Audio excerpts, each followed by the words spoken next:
we have to be able to say, well, if we zoom down right down at the micro level, and we're saying at the micro recycling level, every material is important.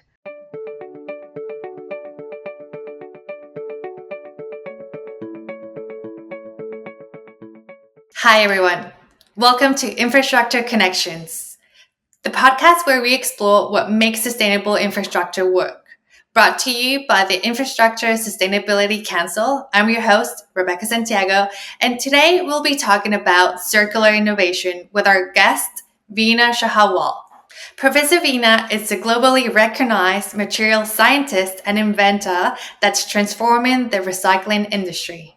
She's the founder and director of the UNSW Smart Center and the mind behind Green Steel, a breakthrough process where they use recycled tires into the steel making process.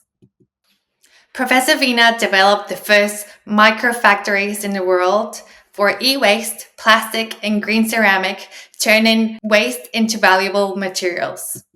Veena also leads major recycling hubs and works closely with the industry to deliver real-world impact. Her groundbreaking work has earned several awards, such as the 2022 New South Wales Australian of the Year, multiple Eureka Prizes, and most recently, an Officer of the Order of Australia in 2025. Well, Veena, thank you so much for joining us in our podcast. You've really been in the forefront of circular economy, and I'm so excited for this episode and to learn more about your work. So before we jump into the exciting part of the innovations that you're leading, let's just start from the beginning, shall we? Could you please share a bit about your journey and what first inspired you to explore sustainability? Yes. So thank you so much, Rebecca, for having me on your podcast. Sustainability is almost a normal way to think.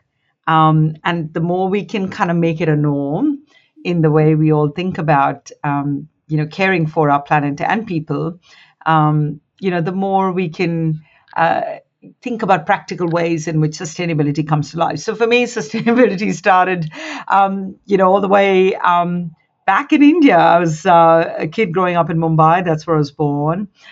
In a city like Mumbai, not only do you see all kinds of, production and industries, but at the same time, you see a lot of grassroots level activities. So I'm always struck by how people are so entrepreneurial in spirit. People want to come and collect old newspapers, and that then gets sold on for recycling, or they want to collect old glass bottles, and that then gets sold on for recycling.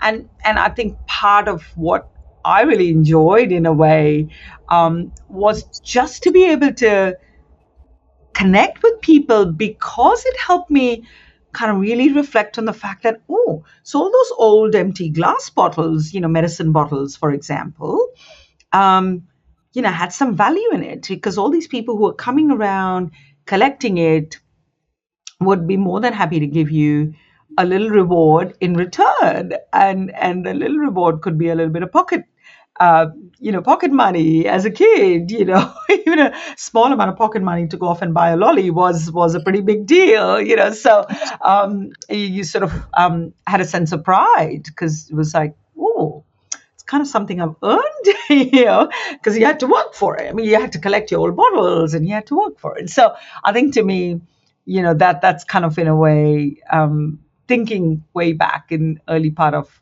life. Was quite an exciting time, because of course, you do get to see so many different facets of life. That's amazing. Thank you for sharing that. And so talking about your work at Smart Center, you've built something pretty unique. Can you please share with us more about the work that you're leading, and how is that embedded into the infrastructure sector nowadays? We at the Smart Center really love working, and I think it's also a reflection of the fact that ultimately, when you're working on a field that is going to be, a combination of complex science and engineering, and of course, then eventually how that gets deployed in practice. These are not easy questions, but to be able to have people who want to come along on that journey with you, across from different walks of life, is something that we feel really so lucky to be able to connect with our industry partner. For example, in Sydney, Renew IT, we work with them on recycling plastics. We've got other industry partners who are really looking at recycling waste textiles, for example. And I think, to me, all of this is a reflection that, we're not just giving up and going, well, that's too hard to recycle plastic, or this textile is too difficult, because, all we can really do is really, leave it in waste, and sadly it will remain in landfill, or it'll get buried, as we see in the world. So I think, to me, taking on some of these challenges head on is something that we do need to do, and this is for the collective future of our planet. Yeah, absolutely. And it's clear that the Smart Center is not just generating ideas. You guys are actually reshaping the way we're thinking about waste and materials. And one standout example is microrecycling, which is now starting to gain serious global attention. Could you help us understand how is microrecycling different from the traditional recycling approaches? Yeah, really good question, Rebecca. Because when we think about recycling, we're really sort of thinking about a plastic water bottle becoming the same product. So, that like for like conversion is the normal way we think about, more conventional recycling solutions. And absolutely, we should be doing more of that wherever possible. But, in many instances, that kind of, more conventional recycling doesn't really work. And we have to start to ask, well, if you had a more complex collection of different kinds of materials, how would you actually recycle that? If we were to look at it very strategically, we'd be able to go after all the important metals and other materials as well. So, the fact that you might have electronic devices that are also rich in copper and tin, for instance. So, we have to imagine a future where micro recycling is about very targeted approaches towards recovery and putting materials back into the supply chain, so we can start to also think about remanufacturing. And that's really where, micro recycling comes into picture, that when we go after very targeted pathways, the value is created from going after some of those important materials, is really what micro recycling is all about. Now, it may well be that, we change completely the product, that at the end of that remanufacturing journey, that product comes out in a whole new form. And I think the more we think about materials being reborn over and over again, but they can come back in different forms, I think that, to me, is so exciting, that we can start to think about our materials, at the molecular level. And then when we do think about them at the molecular level, those molecules could be reborn, become part of a whole new product. And now we've suddenly got different kinds of products that micro recycling has enabled us to do. Yeah, absolutely. And so now that we're talking about the industry, especially infrastructure, we usually think about the big materials when it comes to recovery or recycling, like steel, timber, concrete. But from your point of view, are there any other waste streams that we tend to overlook, but you think they have a real potential? When we talk about, refurb and retrofits in infrastructure, we have to think that, some of the materials that have a really, really long life, like steel and concrete, will, of course, get pulled out at the end of a much longer lifespan. but in the relatively short to medium time span, we may upgrade our switches and electronics and sensors and so on. So even starting to think about what happens through the process of upgrades, I think is an important thing to think about in an infrastructure setting. It's very important that through these conversations, and as we're having some of these live discussions with our different industry partners, they're excited about the fact that they can come to us, ask what's in different kinds of assets that they might have pulled out, and they might be replacing those. And that's really how conversations with some of them have started over the last few years. They've come across to the smart center, they've had a cup of coffee, had a bit of a chat, and then before you know it, they brought along some old devices that they're busy, unscrewing up and kind of trying to show us. I remember one of the conversations where literally was like, "Great, I've got this light fitting. Okay, but let me just kind of unpack it and show you what's in there. What can we do about this part? What can we do about that part?" And I think to me that was a great way for us to also really try and understand that, hey, you know what? It might just be a little part that might be sitting on our ceilings that we may not even notice, but there is value in all of these kinds of materials. The fact that we should be not putting them into landfill starts at that point. We talk about hard hats because, of course, when you're on an infrastructure project, you've got to ask the question: what happens to all that PPE, whether it's hard hats or your safety glasses? So the conversation really has to be very multifaceted.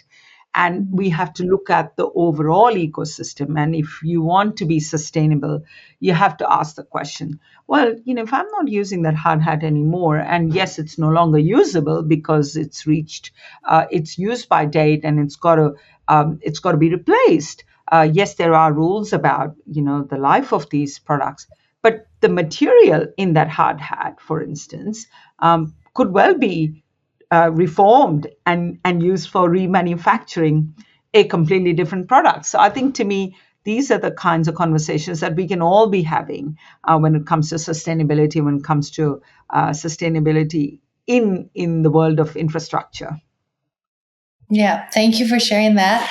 And you mentioned earlier that it's important to have that trust within partners, Yeah. which really speaks to the kind of mindset that it's essential nowadays in the industry. But at the same time, climate resilience is getting more and more attention, but circular economy still seems often forgotten. So, how do we make circular economy part of the way we build resilience into infrastructure rather than just treating it as an optional extra?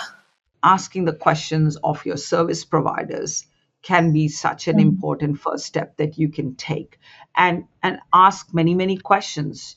Don't just be happy with the fact that somebody might say, "Oh, well, don't worry about it, it gets recycled." But you have to then take that questioning to the next level. Well, how so? Exactly what happens to it? So if it gets recycled, does it get remanufactured into another product? And where does that happen? We know it doesn't happen overnight, but the most important thing to start with is to question the fact that where are these materials going to come from? And if we can join the dots between going, wait, so that end of life product actually is rich in that particular metal. And if that metal can go right back into remanufacturing right here locally in the region where I live and I work, I'm going to enable more of that circularity and circular economy to come to life. Do you think the real change will be technology, like strengthen our regulation, or is it a shift in public and industry culture? And I think shift in public and industry culture is absolutely critical, because we know so many times that we've seen many communities at the forefront of doing things that surprises us, and we go, wow, this is pretty cool. Yeah, absolutely. And that cultural and behavior piece it's really essential. Because even like you mentioned, like we have the best technology and policies, but it's our behavior that it's often shaping the real change. So speaking about change, we would love to hear about some of your successful stories, or even other successful stories that you've been working with other partners. Are there any infrastructure projects in Australia or even globally that are truly leading circular innovation, and what makes them different from all of the rest, and for them to be successful? I was blown away when, a company that supplies waste materials, and in particular waste rubber, told me that they've been supplying our technology, green steel, which is polymer injection technology. And to hear that story from the point of view of the waste company wasn't just about, hey, we're a waste company, but actually, you know what, we're not a waste company, we're a supply company. And seeing their role, a small part, but a very important part in being able to supply appropriately controlled feedstock for polymer injection technology to be able to contribute to the making of green steel in electric arc furnace steel making operations. They were there being supply partners, and they wanted to be part of the supply chain. And I think, to me, this goes to the heart of that issue of we all have a role to play. So really, thank you for that. It's a great way for us to be able to show that science can truly have an impact on our environment and on our people, and delivering a better planet for everyone. Mm. Yeah, no, thank you, Veena. And before we wrap up and looking into the future, where do you see circular economy taking the infrastructure sector into the next level, let's say in the next 10 years? This is not just about the environment. This is about recognizing that this is an economic opportunity.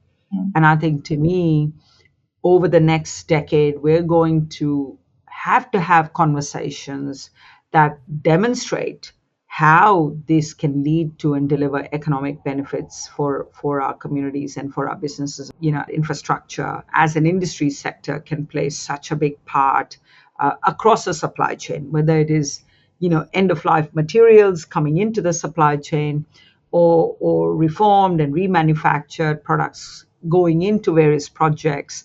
I think across that entire board, infrastructure, has such an important role to play in showing that this is going to make, good sense from an environmental point of view, but also it's going to deliver economic benefits. So it's going to be a win-win for our economy as well as for our environment. Veena, thank you. Thank you so much for sharing your thoughts, your passion, and your vision. This has been such a rich conversation, and I'm pretty sure our listeners will walk away feeling more inspired and challenged, but all in the right ways. Thank you so much for having me on your podcast. Thank you for listening to our podcast. If you enjoyed today's episode, please be sure to follow us on your favorite podcast platform, and also connect with us on your socials. We would love to hear your thoughts, and your feedback helps us to shape the conversations we bring to life. Stay tuned to our next episode. And from now on, we'll be releasing our episodes every Thursday. Until then, keep connecting, keep building, and see you next time. Thank you.